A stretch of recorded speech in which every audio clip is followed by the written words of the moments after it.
Adeemsa kana mormuun yaa'inni atattamaa akka taasifamu gaafa dilbataa waamicha dhiyeessan. Dilbata dabalataan kaleessa ibsa Sinodoosiin kenneen poolisiin nu eegaa ture kaafameera komiin jedhu dhiyaateera. Abbootiin amantichaa ibsa kennaa turan keessaa barreessaan Sinodoosii fi kutaa lallabaa Niiwuyoorkitti Phaaphaasii kataan Abuna Phexros dhimmicha irratti akkas jedhanii dubbatan. ጸጥታን በሚመለከት እስካሁን ድረስ እንደምናየው በዚህ በበሩም ገመ nageenya ilaallatuun hanga yoonaatti akkuma arginu balbalaa fi iddoo kamiyyuu eegumsa poolisiitu jala ture. Har'aa jalqabee garuu eegumsi kun eenyuun akka taasifamu hin beekamu. Poolisoonni eegumsa taasisaa turan iddoo eegan irraa kaafamaniiru. Dhimmi kun mootummaa ilaallata waan ta'eef iddoo kamittuu nageenya eegsisuun dirqamaa fi gahee mootummaati. Carraa kanaan irra deebinee mootummaan nageenya akka kabachiisu gaafan. Kuni hojii mootummaan hojjetudha. Hojii nuti hojjennu miti. Nuti poolisii fi loltuu hin qabnu. Nuti masqalii keenya qofa qabna.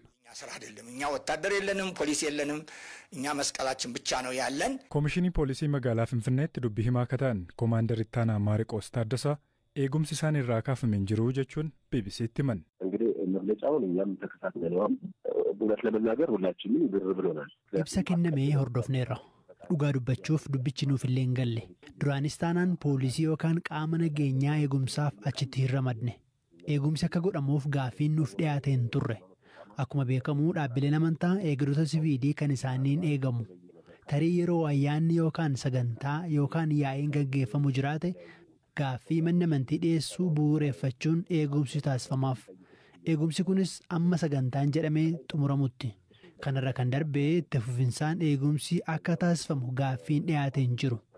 Eegumsi akkasis taasifamees hin beeku. Sababni isaa dhaabbileen amantii eegdota siviilii kan ofii isaaniitiin eegamu waan ta'eef. Haalli kun otoo jiru poolisiin eegumsa nurraa kaase kan jedhu sirrii miti. Sirreeffamuu qaba. Abbootiin amantii dhaamsi kanarratti dabarsan sirrii waan hin taaneef akka sirreeffamuu kabajaan gaafanna.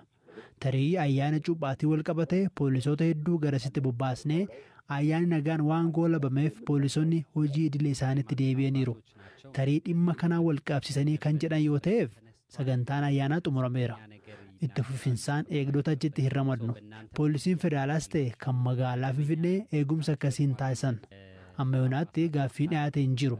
Garuu yaadda.